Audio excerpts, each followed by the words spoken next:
Hare Krishna.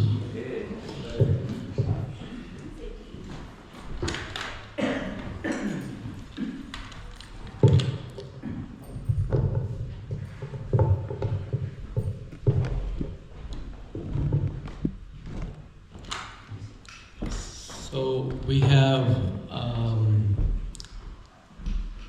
two of our guests are new, their first time here. You want to introduce yourself? Hi, I'm Ray. Hey Ray! Hey, Haribo! And there is Oh yes, I'm Sienna. Hare Krishna Siana. Welcome to our Friday meeting. Here we meet every Friday. Have you heard about us, Ray, before? Do you know who we are, what we do? Yes. Okay. This with hair, so it's beautiful. And have you heard about Hare Krishnas? Have you seen us dancing and chanting in London Central? Unfortunately not. I hope I get someone up there. Yeah. So we are spiritual seekers, and this is very old tradition what we are following. And what we do is invoke the divine blessings to us, so to sublime and perfect our life, because human life is very valuable, extremely valuable form of life compared to many other species. 8,400,000 out of that the human life is very rare. So I'm sure we have a special guest who will enlighten us more on that. So what we do is, in the beginning we chant. Chant means chanting the Hare Krishna Maha Mantra. Have you heard the name Krishna before? I'm sure you have. Have you? Yeah. So this is the mantra. Can you put there, please? So that's the Hare Krishna Maha Mantra. It has only three names: Hare, Krishna, and Rama, and they are the energies of Supreme Personality of Godhead, Krishna. So Krishna and his name, no difference. Yeah. So when we chant Krishna's name, Krishna personally reciprocates with us. And because Krishna is all blissful, all knowledgeable, and eternal, that's what we are seeking for. So we start to experience those qualities in us, because when we connect to the power socket, our mobile phones, they become active. And similar thing happens to us, that when we connect ourselves with the supreme power socket, we start to feel something that initially we probably don't understand what's happening, but something blissful experience, we all start to experience in our hearts. And our life becomes happy and blissful. More and more we do, the more happier we become. Yeah? So we chant this mantra. So in the beginning I'm going to chant our Guru's prayer. So prayer to our Guru, spiritual masters. And we have Srila Prabhupada in that corner there, who is the founder Acharya of our society. So he's the man who brought this Krishna conscious movement to the West on the order of the Supreme Personality of Godhead and his Guru as well. Okay? So let's start the chanting. Hare Krishna. Namo Vishnu Padaya Krishna Pristhaya Bhutale Shrimati Bhakti Vedanta Swamini Te Namine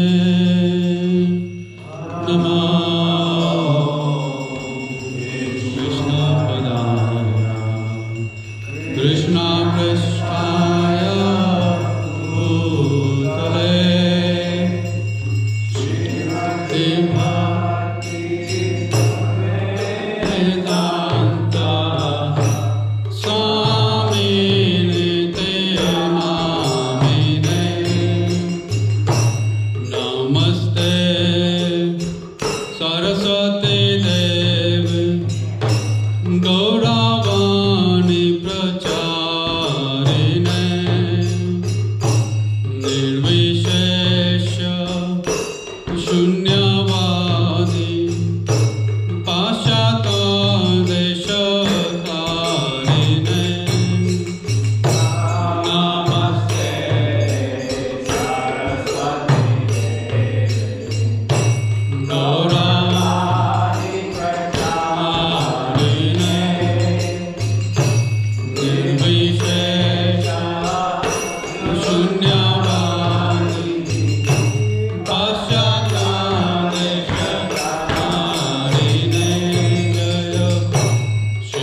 Advaita Gadadhar Srivasadi Gaura Bhakta Vrinda Jaya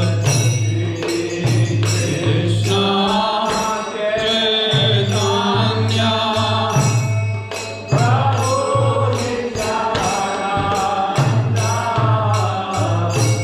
Shri Advaita Gadadhar Srivasadi Gaura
Nitai Gaur Premaniketan.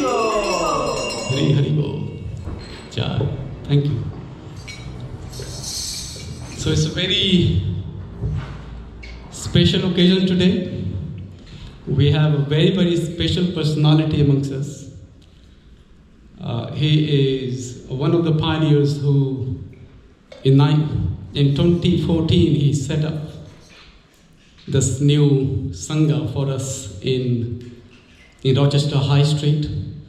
And he was the instrument behind at the time. He was temple president, Shri Radha Landaneshwara, and he has lent his continued support throughout. He has moved the country, but is still around with us. He's always connected. And we feel that our umbilical cord in Rochester is definitely connected to his grace. And Nitai, Jai Nitai Prabhu. Let's welcome him without additional ISKCON manner by loudly chanting 3 times Hari Bol. Hari Bol! Hari Bol! Hari Bol! Throughout these years, whoever has come in touch, I'm sure Nick Prabhu is here, he will vouch for that whoever comes in touch, they never forget the kind of compassion, kind of love he shows to every one of us. And he remembers. Once he has met you, he will remember forever. So if he meets you again, then he will remember your name, your details and everything. And he never forgets. He's Shrutidhar, Shrutidhar people who just remember. You tell them once and they remember you forever. That's him. And there's so much to talk about him, but I don't want to take the thunder what he is going to tell us. He has so much experience, so much energy, so much love for the personality of Godhead and for this movement and for Srila Prabhupada. All the ups and downs in the life, whatever may have come across to him, but he has maintained his sadhana, his dedication, example throughout. Thank you, Prabhu, for being that person for us. Thank you. Hari Bol.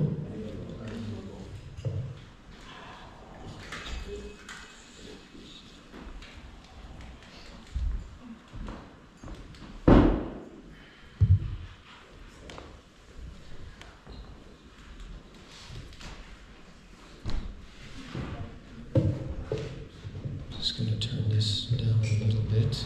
Can you still hear me? Yes? Hare Krishna. Nice to see you all. Thank you so much for coming. Wonderful to see you, Aarti. Hare Krishna. Some of you I recognize. I was put on the spot, of course, by Premaniketan Prabhu, who said I would recognize you, remember your name and everything about your whole life. So please don't live by those expectations. But I definitely remember many of you from coming before, and it's a great honor and privilege to be back here again with all of you. And I would like to begin by first expressing my deep gratitude and appreciation to all of you, because I know I was just walking. I haven't been here in, I think, 4 years or something, since just before I shifted to New York. I'm serving in New York City now. And but the train stopped at Strood. It didn't come to Rochester, so I thought, do I wait for the train? No, you have to walk across, what's the name of the river? The Medway. And I thought, what a beautiful walk on a beautiful day. So I was walking across and then walked over to the castle, and they're getting all ready for, I think, the Pride Festival tomorrow or something. Walked down to where we used to have our little center, and just did a little tour of Rochester, or as they say, a walk down memory lane. So it's very nice. So it's nice to be here, and I was noticing how busy Rochester High Street is, and I was thinking, no one's going to come to our program tonight because everyone will want to be out partying. And I'm sure there are so many amazing things you could do in Rochester on a Friday night, but all of you decided to come here, so I would like to offer my deep respect. Did it work? Okay, my deep respect, appreciation to all of you for taking your valuable time. You probably already know this, but Chanakya Pandit, Srila Prabhupada used to quote him very often. He explained that more valuable than money is time. Because money, you can spend it, and anyone who's ever been wealthy or had money, you know you can lose it, but you can also get it back again. But time, 1 second spent, is gone forever. You never get that moment back. So every moment of our time that we get the opportunity to spend, we have to choose, like money, how we invest our time, what we invest our time in. And then we also reap the rewards and the interests of that investment. So I would like to encourage and congratulate you on making this investment of your time. I'm very grateful and honored to be here with all of you. And whatever he said it took me to get here was worth every penny, sitting on the train and having this journey. So I'm grateful to be here. We're going to start with Jai Radha Madhav. And I don't know if I was told your name, but what is your name? Sukanya. So I would like to thank Sukanya, who is expert at changing things around. And she's like an expert magician, a musician who's plays so expertly changing. So we can give her a little round of applause. And while we're giving rounds of applause, we can also give a round of applause to Premaniketan Prabhu for his nice speaking. And him and Dangati Prabhu and Mukunda Kishore Prabhu, who's also not here. We can give them all a round of applause because they're the real pioneers of making this program in Rochester happen. So very grateful and honored to be here.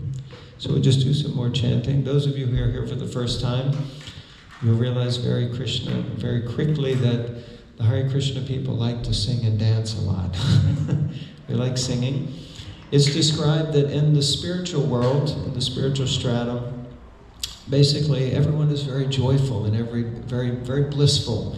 There's a term known as Ananda, which means blissful. And Ananda is beyond the bliss that we know in the material world, or the ecstasy that we experience in the material world, because it's coming straight from the heart in a deep connection with a mood of love for the Supreme, a mood of love for God, and it just permeates our soul so much. It is described that mood is so present in the spiritual world that every word is a song and every step is a dance. Yes, dance. I gotta get my British accent back. I never had one. Okay, so we're going to sing this wonderful song. It's known as a bhajan, coming from the word bhaj, means to worship. So singing is worship when we open our mouth and we engage our mouth and our heart, because people who are a little shy know that to sing out, to call out is like, oh my goodness. Because when you open your mouth and you start to sing, you become revealed, your heart becomes revealed. So that's okay, we're amongst friends here. But this bhajan, this song, is called Jai Radha Madhav, and Srila Prabhupada, our founder, he described this song as a window into the spiritual world, just like all of these little tapestries around the room are also windows. When you look at them, you can see through these tapestries into the spiritual world. And the more that you learn about, know about, understand who Krishna is, the more that when you look at these beautiful pictures, Hare Krishna, nice to see you. I was wondering if you would come. Thank you. You look like through a window into the spiritual world. It's also described that the eyes are a window into the soul.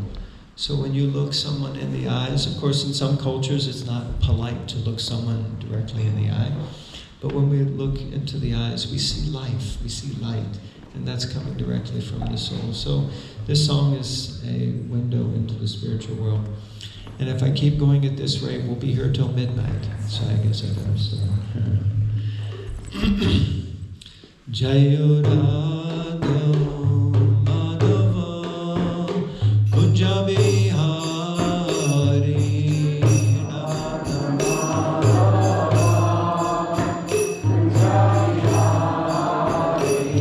Jayo Radha Madhava Kunja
So before I begin, I would like to chant a few prayers, mantras. Some of you know these are called the Mangal Acharanam prayers.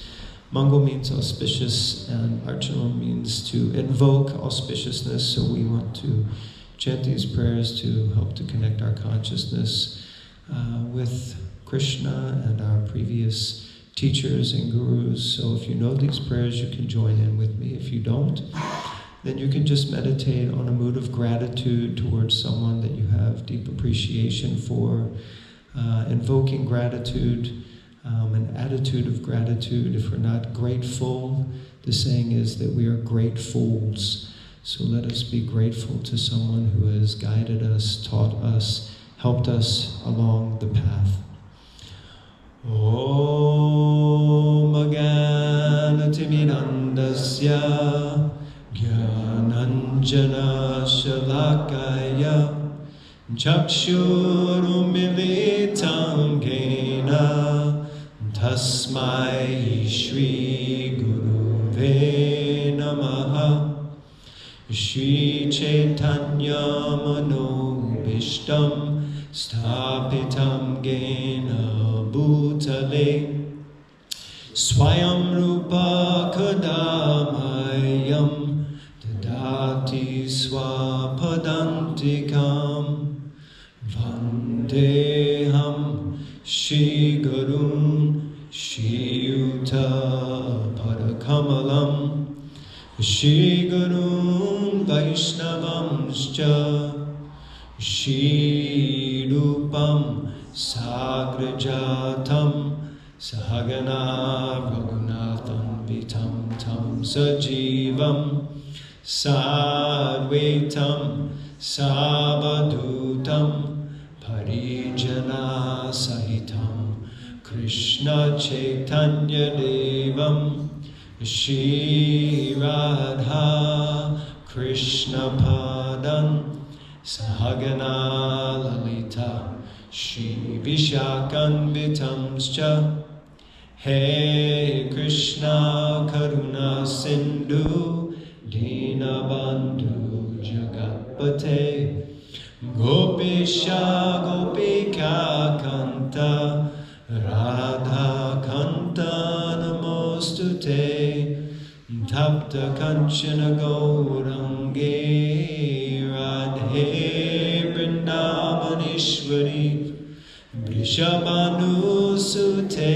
Devi Pranamami Hari Priye Vancha Kalpatarubhyascha Kripa Sindhubhyevacha Patitanam Pavanebhyo Vaishnavebhyo Namo Namaha Shri Krishna Chaitanya Prabhu Nityananda Shri Advaita Gadadhara Shiva Sati Gaura Bhakta Vrinda Hare Krishna Krishna Krishna Hare Hare Hare Rama Rama Rama Hare Hare. Jai Shri Prabhupada Ki Jai. Ananta Kali Vaishnava Vrinda Ki Jai. Jai Nitai Gaura Premanandi. Hari Hari Bol. Could I have the laptop? Is it connected?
So I was given a topic. I must confess I was a little confused by the topic, but because Premaniketan is my master and I'm simply his servant, I'm going to try to abide by his instruction. I mean, I understand in one sense because he asked me to speak about Lord Shiva. Just curious, who here is familiar with Lord Shiva? Okay. Who here is not really so familiar with Lord Shiva? And okay, so most people are. So we'll discuss Lord Shiva because this is, and I'll explain why a little bit as we go along. So Lord Shiva is obviously a devotee of Lord Krishna. Not everyone is so clearly familiar with that. So we're going to discuss these different topics. Specifically, some of you may be aware that this is the month of Shravan. So it's an auspicious month for many, many different reasons. It's the first month that starts the 4 months of Chaturmas, which is the time of, let's say, deep renunciation. In India, I can see, anyone here is from India? Okay. Anyone here has ever heard of India? Okay. Nobody raised their hands, so I guess none of you have heard of India. Okay, so we'll do a deep dive into India.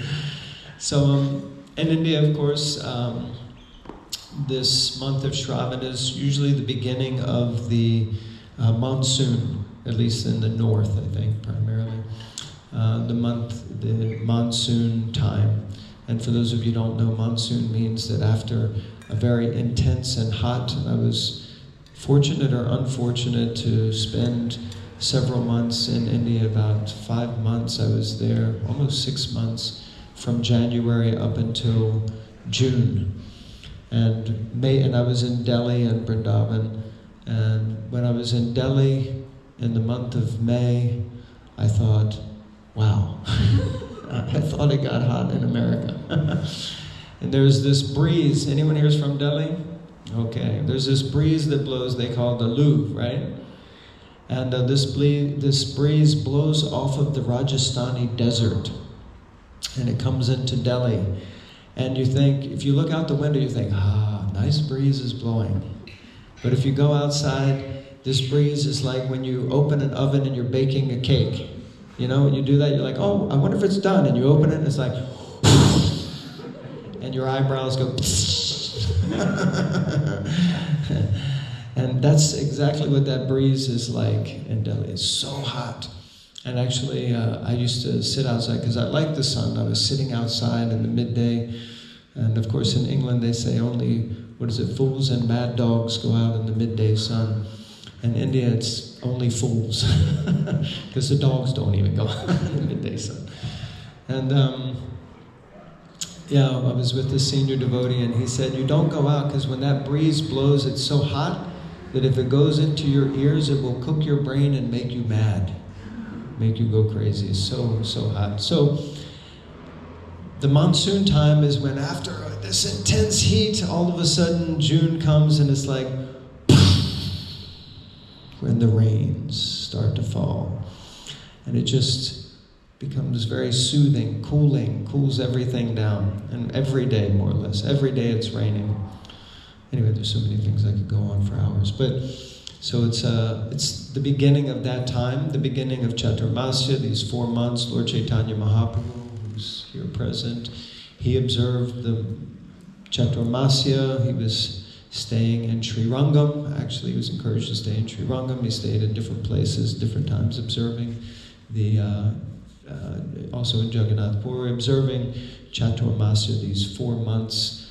Because it's raining, it's hard to travel.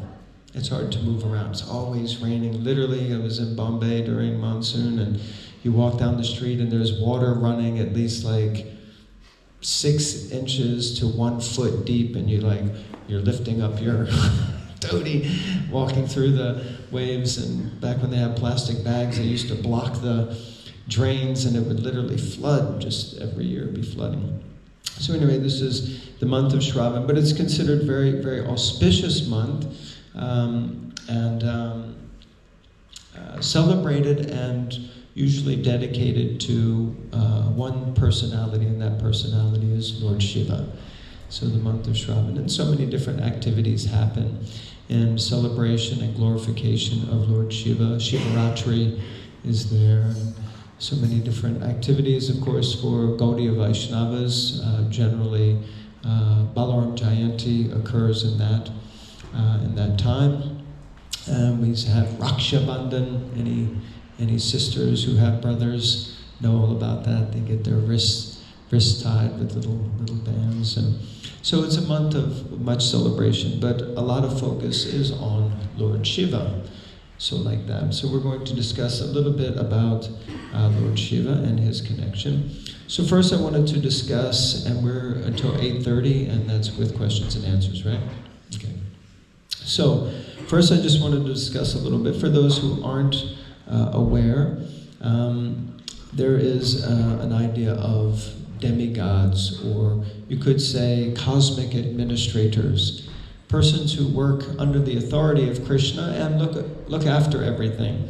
For those of us from like Western background, and there's one devotee who's working on a study of a comparison between what we call Greek mythology and the Indian demigod culture, because these different personalities who rule over the different elements. You can see here you have Vayu, who rules the air. King Indra is like, I guess in one sense you could say like Zeus, who is the god of gods, the god of the demigods. And you have Agni, who's in charge of fire. Chandra, who oversees the moon. Surya, who oversees the sun. So you have different personalities. So especially within our Gaudiya Vaishnava tradition, we understand that at the root of everything there is a person. Our philosophy is very much based on personhood and not impersonalism. In India, there are generally two primary schools of philosophy or thought. One is the personalistic school, and one is the impersonalistic school. The impersonalistic focuses on just the energies. But the personalistic school teaches that behind the energy is a person. So behind all energy, just like Premaniketan Prabhu was describing earlier, the names of Krishna, Hare and Rama, these are, Hare specifically, are his energies. This is the energy of Krishna. But behind an energy, there is a person. There is the energetic. There is like behind the energy from the sun, there is the sun globe. And we would understand that there is also a predominating deity or personality who is overseeing that sun. So we see here that there are different devatas and demigods. At the very top, you can see in the middle there is Lord Shiva. And on, I guess as you're looking at it, on this side on your right is Lord Brahma. And on the other side we have Vishnu. So these are, I guess, in our Vedic culture, what we would consider the kind of trinity of personalities who rule over things and oversee. We'll discuss a little bit more later how they also rule over the different gunas, or the three modes of material nature. So there are also different planets, the Navagrahas, the different Devis, Parvati, the wife of Lord Shiva, Lakshmi, the wife of Vishnu, Saraswati, Lord Brahma and Durga. Also both of Parvati and Durga are more or less the same. Both wives of Lord Shiva. So like that, and you have different personalities. So, of course, all of these devatas, these demigods, they all serve under Krishna. So Krishna explains, Aham sarvasya prabhavo mata sarvam pravartate matva bhajanti mam buddha bhava samam vitaha, that he says, I am the source of all spiritual and material worlds, and everything emanates from me.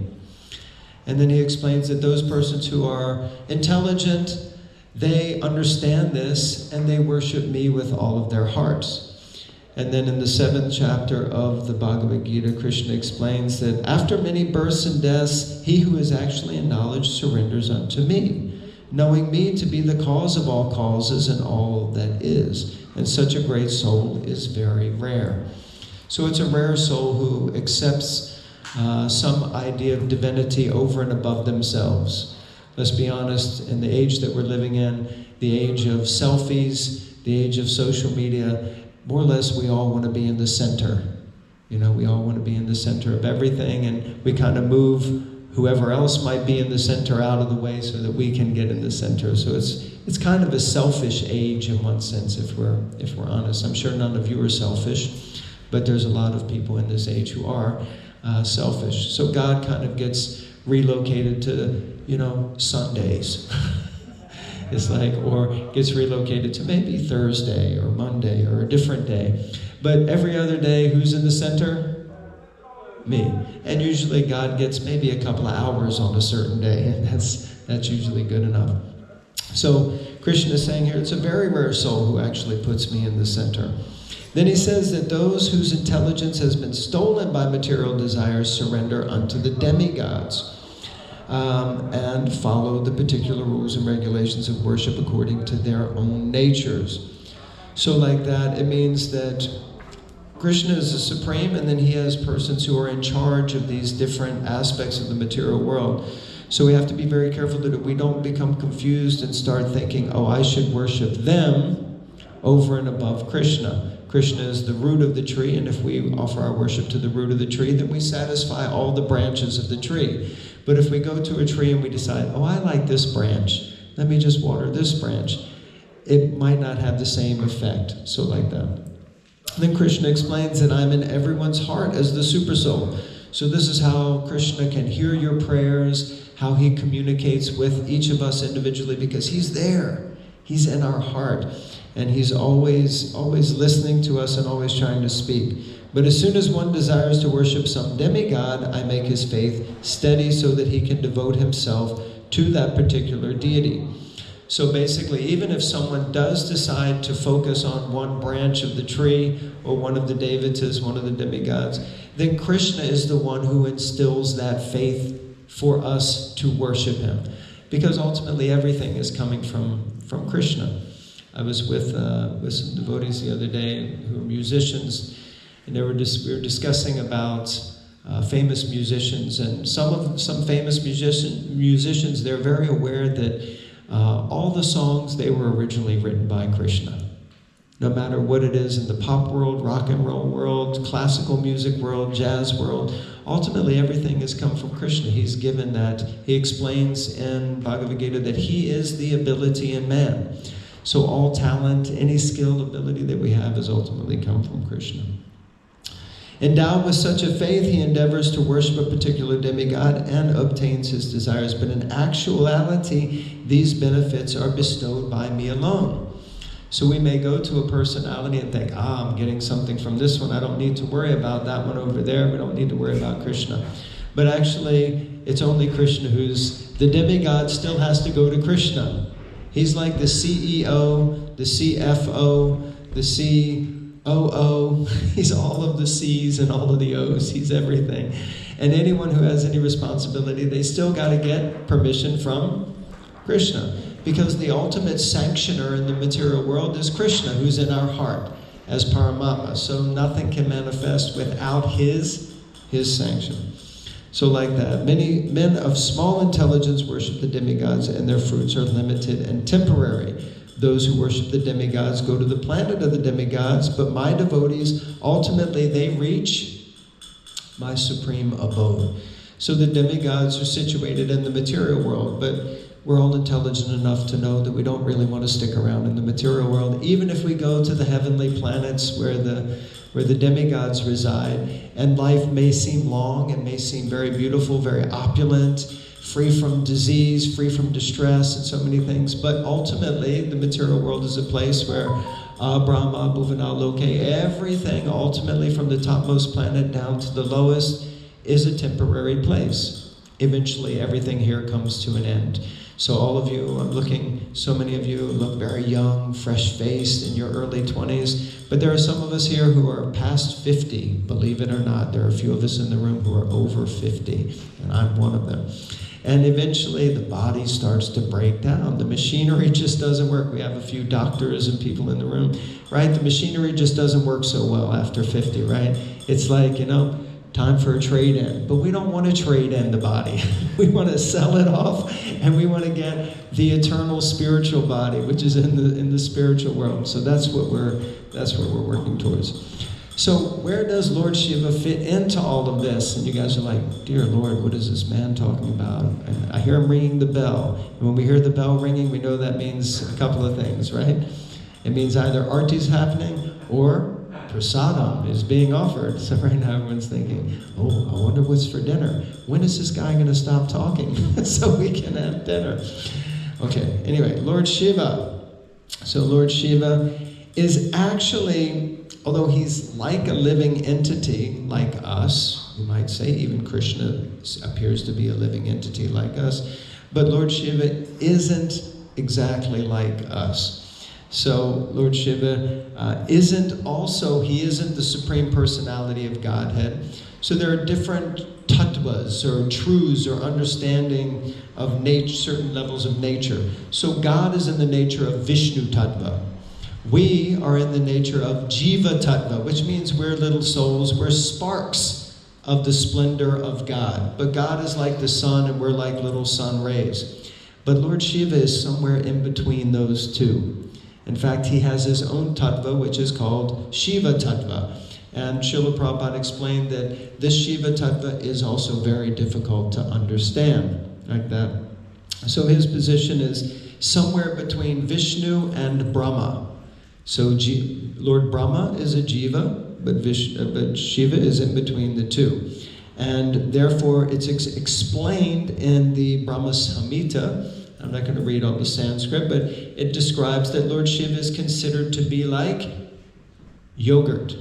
And since we're meditating on prasadam, we can meditate on some dahi, some yogurt. So yogurt is nothing but transformed milk. Nonetheless, yogurt cannot be accepted the same as milk, right?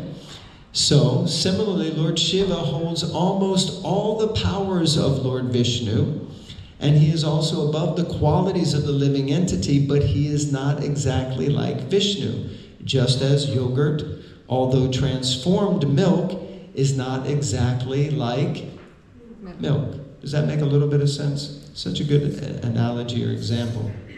So if you have milk, you add a little bit of tamarind or some other yogurt, milk, dahi culture, then it transforms it into yogurt, into dahi.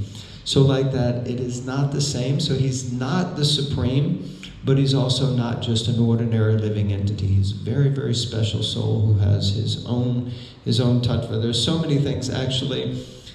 While I was putting this together, I got so lost in so many things that I realized much time has passed and I haven't prepared anything.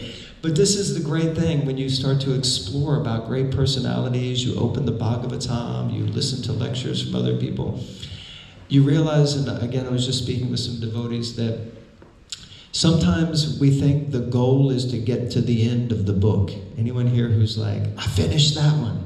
Me too. I still have my wall marked. I've read that one, I read this one. But the goal isn't actually to get to the end. Just like the point of the journey isn't necessarily to arrive. The point of the journey is the journey. And the point of reading and studying is that we become so absorbed that we actually lose track of the material world that we've been absorbed and consumed in. And we find ourselves living in the spiritual world. Oh, Shiva did this, Lord Shiva did that. Oh, Krishna did that, Krishna did this, and the cowherd boys. And then the next thing you know, you're like, Haribol. And it's like, and then you're like, what was I supposed to do? Oh, I was meant to prepare a talk for Friday night. Okay, well, so like that. So, Lord Shiva is also considered like the father of this universe and material nature. His wife, who is Parvati, or you said Uma. She has so many different names, right? Durga, also, same. All there, she is like, and she's also known, many times devotees know her as, Sati, yes. But we also know her as Maya, yes, Mahamaya. She is Maya. So, thanks, Lord Shiva. We love your wife. Really grateful. And Durga means fortress. So the material world is like a fortress. As Prabhupada said, it's like a prison. We come here. And Durga, she is the gatekeeper. Like, where was I recently? Some people were, up here I tried to get into the castle, but because they're setting up for the festival, they had 2 gatekeepers. And I was like, Jai and Vijay, I better be careful. So they were there keeping the gates. So Durga, she's watching the gate. She's got the key to get out. And her job is to cover us over and to pull us down under the influence of the material energy. And guess what? She is really good at her job. Really good. Anyone here has ever been bewildered by the material energy? If you don't raise your hand, you're basically bewildered by the material energy. That's all there is to say. And even thinking you're not bewildered by the material energy, you're still bewildered by the material energy. So Maya is so strong. Daivi Gunamayi Mama Maya Tarajaya, Krishna explains that this Mama Maya, this Maha Maya, this Maya is mine. It's my Maya. Durga, she works for Krishna. Wait a minute, I thought Krishna was trying to bring us all back to the spiritual world. Yes, he is. But he wants to make sure that we're really ready to go back to the spiritual world, So he puts Maya there and she kind of puts us through the tests. We say, Krishna, Krishna, Krishna, Krishna. And then Maya says, what about this? Da-da-da-da. I saw a little trace of this in your heart. Maybe you liked a little bit of that. Maybe some of this. And then we're like, Krishna, Krishna. No, we're like, oh, Maya, yeah, I like some. Just see, I can chant Krishna and Maya gives me stuff that I want. That works for me. No, that's not the process.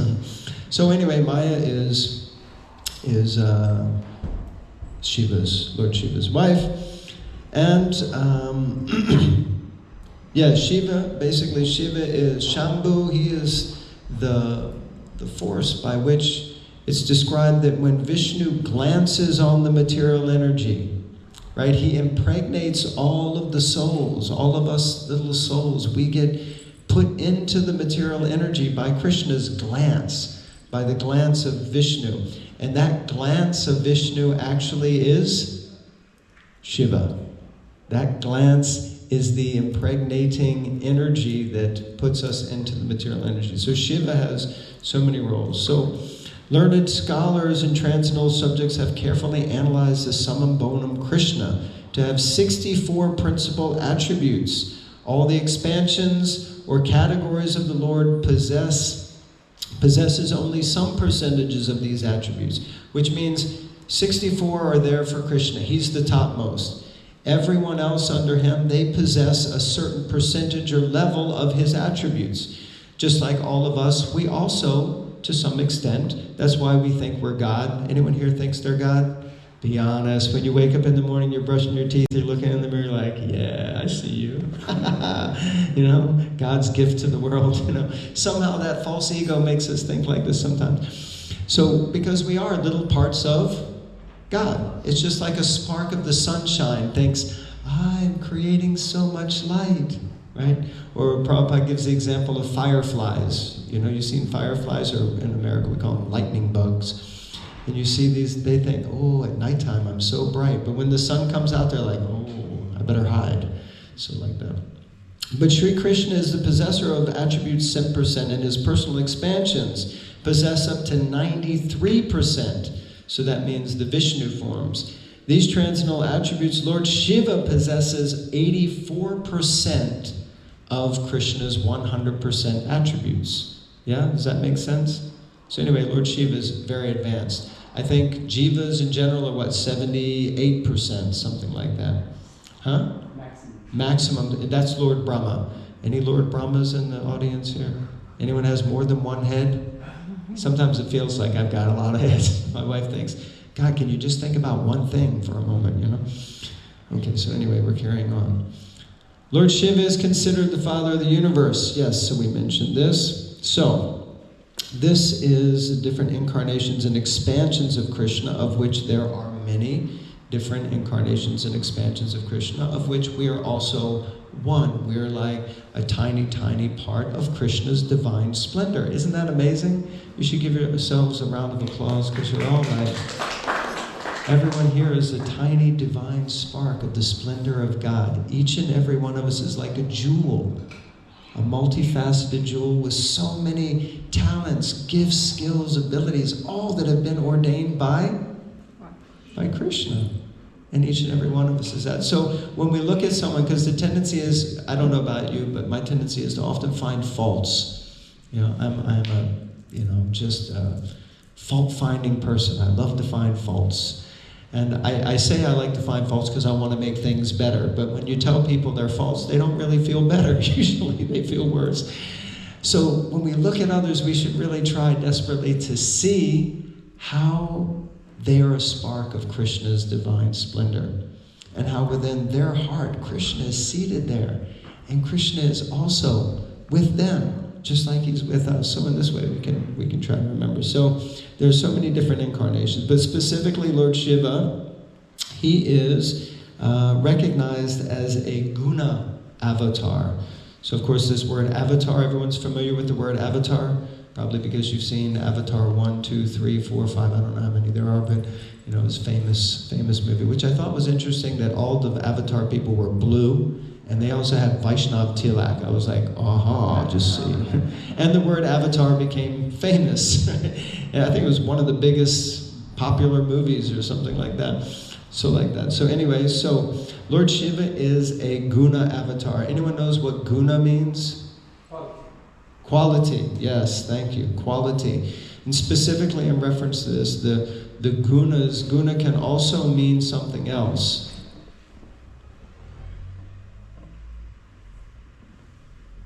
Rope. So guna can mean rope. So like rope. So usually if you look at a rope, it has three, it's like a braid. Ladies, you know when you braid your hair, how many pieces do you need to have? You need to have three, and then you intermingle them, and then it creates it's the same with rope. If you start to untie it, it's like this. So the gunas are tamas, rajas, and sattva, the mode of ignorance, the mode of passion, and the mode of goodness. So these gunas permeate the entire material world and everything that we do. The foods we eat, the music we listen to, the clothes we wear, the colors, everything is permeated by the modes of material nature. Whether your house is very, very disorganized, and I'm sure all of you have perfect clean houses. If we went in with white gloves and drifted across the ledges, it'd be like nothing, perfect, spotless, right? But if there's some dust, then that's usually the settlement of the mode of ignorance. It means it's not clean. Cleanliness, ultimately on the highest level, is goodness. It's goodness. It's sattva. So sattva. So Lord Shiva is in charge of which guna? Tamas. Yes. And tamas is which mode? The mode of ignorance. Yes. So he oversees the mode of ignorance, which means he's often dealing with people who are like a little bit like, whatever. Anyone knows anyone like that? I'm sure none of you are like that. Like you wake up in the morning like this. Usually we wake up in the mode of ignorance. Like hit the snooze button. How many times? How many times you hit the snooze button? 1, 2, 3. Never. You don't even use the snooze button, do you? You wake up before the alarm and you're like, honey boy. That's what we want to get to. So that's the level. So yes, the mode of ignorance. So Lord Shiva is a guna avatar. He's in charge of the mode of ignorance. And in Srimad Bhagavatam, Sutta Goswami says, the transcendental personality of Godhead is indirectly associated with the three modes of material nature, namely passion, goodness, and ignorance. And just for the material world's creation, maintenance, and destruction, he accepts the three qualitative forms of Brahma, Vishnu, and Shiva, or sometimes referred to as Mahaish. So like this, so Lord Shiva is the Lord of destruction. So everything is deteriorating in the material world, yes? So as we discussed earlier, so that's Lord Shiva's job. He's helping everything to, what's the term, atrophied, right? So like muscles, if you don't work them, then they atrophy, they diminish. So like that, if we don't, goodness means you have to keep it going. You have to keep working at it. Like the river, like we may be floating downstream, and we're floating like this, and we think, yeah, everything's good, but actually we're moving downstream. You have to be pushing against the current to go upstream, so like that. So the dissolution of the three worlds is affected by the incarnation of darkness, Rudra or Shiva, represented by the fire element of eternal time, which blazes over the three worlds. So these are all quotes from Srila Prabhupada and Srimad Bhagavatam. The Lord himself, in the form of Rudra, the destroyer, will annihilate the complete creation as the wind displaces clouds. So we see that Lord Shiva does his dance of devastation. So Lord Shiva is working on behalf of the Lord in the material world. He's taking care of the deterioration and ultimately the annihilation of the material world. But we were discussing how Lord Shiva is the greatest Vaishnava. How is he the greatest devotee? Well, there is a statement that devotees often quote, which comes from the 12th canto, 13th chapter, text 16. And this term is Vaishnavanam Yata Shambhu. That Shambhu, which is another name for Lord Shiva, he is the greatest Vaishnava. Now, what is a Vaishnava? A Vaishnava is someone, in general terms, Vaishnava means someone who worships Vishnu. So, those who worship Lord Shiva are called Shaivites, and those who worship Durga are called Shaktas.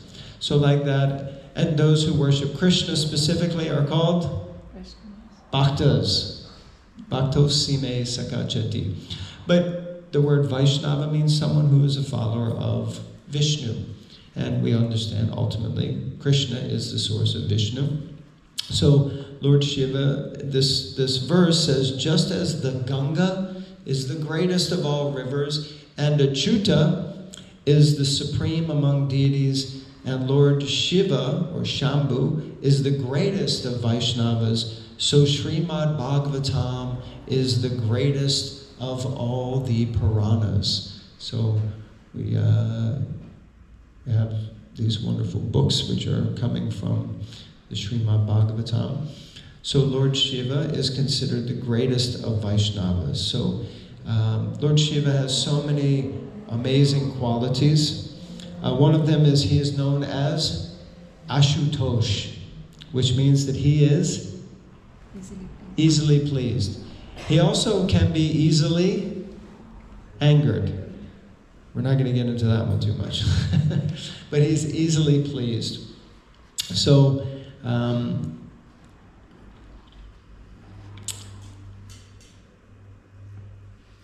yes, he can be classified, he can be pacified by any class of man. Anyone knows who is pleasing him in this picture? Yes, Ravana. Huh? Ravana, yes. And Ravana, good guy, bad guy? Bad guy. Ultimately good guy, but bad guy, yes. So Ravana was offering his prayers to Lord Shiva, because people know if I can please Lord Shiva, then I can get some boon or benediction. Now, ultimately, who did we say? Anyone who goes to a demigod to try to get some benediction, who ultimately has to sanction that? Krishna, ultimately. So even though Ravana wound up becoming one of the most formidable enemies of an incarnation of Krishna, who was that incarnation? Lord Ram. So even though, Ravana became the most formidable enemy of Ram, but still Krishna would have had to sanction ultimately that blessing. But we see that Lord Shiva is Ashutosh. He is very easily pleased, and he knows the intentions of everyone's. everyone. He can even trick the demons. There was one demon who came to him and was trying to please him. His name was Vrikasura. And he was offering, and sometimes because he's overseeing the mode of ignorance, then the people who approach him are not usually in the higher modes. They usually have not the best intentions. And this demon, he was offering, cutting off chunks of his own flesh and offering it into the fire to try to please Lord Shiva. And eventually Lord Shiva wasn't coming, so he threatened to cut off his own head and offer it into the fire, which is quite a high level of faith, actually. I mean, gotta hand it to the guy. He really believed Lord Shiva could be easily pleased. I don't know how easy that was, but for him. But anyway, so at that point Lord Shiva appeared, and he was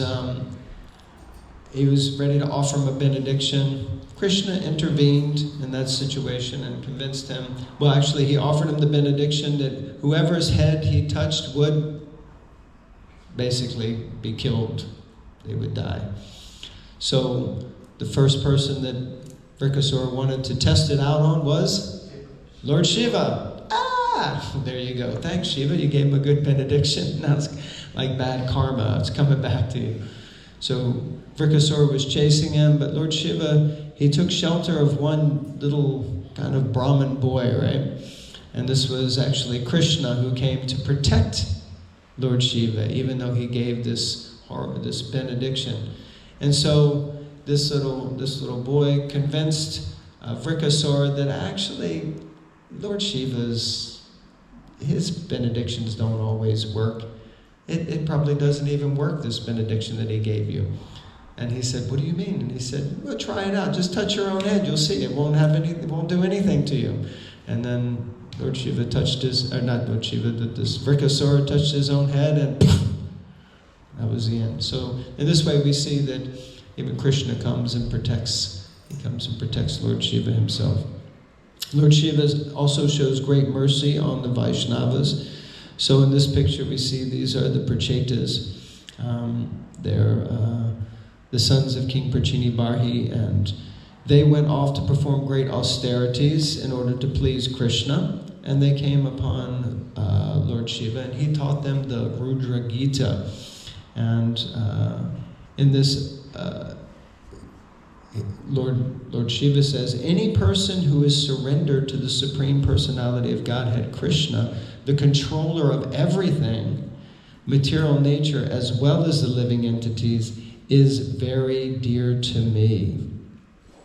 So how much he is pleased with Krishna's devotees can be seen, how he took charge and taught these devotees, these sons of King Prachini Barhi, who were performing severe austerities. And so he helped them, and by his intervention, they also got the direct darshan of the Supreme Lord, who came and offered them any benediction that they wanted. So in this way we see Lord Shiva is very kind to the Vaishnavas, and he is very benevolent. And I'm sorry, I'm kind of speeding along a little bit, I'm running out of time. But when the demigods and the demons were churning the ocean of milk, we know that Lord Shiva was there, and what did he do? First, when they were churning, what came out first was the poison. And so Lord Shiva said, okay, actually, what Lord Shiva said was, he said, it is my duty to give protection and safety to all living entities struggling for existence. Certainly it is the duty of the master to protect his suffering dependents. People in general, being bewildered by the illusory energy of the Supreme Lord, are always engaged in animosity toward one another.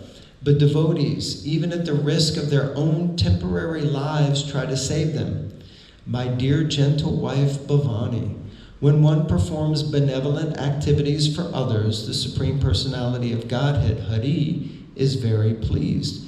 And when the Lord is pleased, I am also pleased, along with all other living creatures. Therefore, let me drink this poison, for all of the living entities may thus become happy because of me. So he was willing to take that on just to please all of the devotees and to make this huge sacrifice for all of us. And when he drank that poison, it got caught up in his throat, and his throat turned blue, and he became known as Nilkant. Yes, so his throat became blue like that. So Lord Shiva also saying, great personalities always accept voluntary suffering because of the suffering of people in general. This is considered the highest method of worshiping the Supreme Lord, who is present in everyone's heart. So this is the mood of Lord Shiva, that he's ready to accept voluntary difficulties and suffering on behalf of others who are suffering. And this, he says, is considered the highest method of worship of the Lord, when we sacrifice for the benefit of others. And that is the mood of Lord Shiva. And in this way, that is why Lord Shiva is Vaishnavanam Yata Shambhu, because he's ready to take the highest risks to relieve the suffering of others so that it can bring pleasure to them and ultimately bring pleasure to Krishna. And there are so many other pastimes, but we are running out of time. So in this way, we see that Lord Shiva is actually the greatest devotee of Krishna. He's always chanting on his Rudraksha beads. He's chanting the names of Lord Ram. He's chanting the names of Sankarshan. He worships Lord Sankarshan. And in this way, also he is known as Gopeshwara. So he is the protector of the Dham on all four sides of Vrindavan. To enter, you have to go through Lord Shiva. Lord Shiva is the protector of the Dham. Also, Lord Shiva took on the form of a gopi and was able to enter into the Ras Leela, which not even Lakshmi Devi could do. So we see that Lord Shiva is very, very exalted in so many ways, so many things. We could go on for a whole week. We can keep going if you want. Till next week when we talk about Balaram. Okay, I think I'll conclude there. We're going to have Aarti now, I think, right? Or I don't know if there's time for... Yeah. If anyone has any questions or comments, corrections, chastisements, anything? I think everyone's ready for prasadam. Hare Krishna. All right. Thank you very much. Srila Prabhupada ki jai. His Grace Jai Nitai Prabhu ki jai. Gaur Bhakta Vrinda ki jai.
Srila Prabhupada ki jai. ISKCON founder Acharya Srila Prabhupada ki jai. DBT founder Srila Prabhupada ki jai. Nam Acharya Srila Haridas Thakur ki jai. Ram Singh Ho Shri Krishna Chaitanya Prabhu Nityananda Shri Advaita Gadadhar Shivasdi Gaura Bhakta Vrinda ki jai. Shri Radha Krishna Gopa Gopinath Shamakun Radhakan Giri Govardhan ki jai. Shri Vrindavan Dham ki jai. Mayapur Navadvip Dham ki jai. Ganga Mai ki jai. Chamuna Mai ki jai. Tulsi Devi ki jai. Bhakti Devi ki jai. ISKCON Rochester ki jai. Ananta Kori Vaishnava Vrinda ki jai. Jai Nitai Gaura Premaniketan. All glorious to the assembled devotees. All glorious to the assembled devotees. All glorious to the assembled devotees. All glories to the lotus feet of Sri Guru and Sri Govinda. All glories to Sri Prabhupada.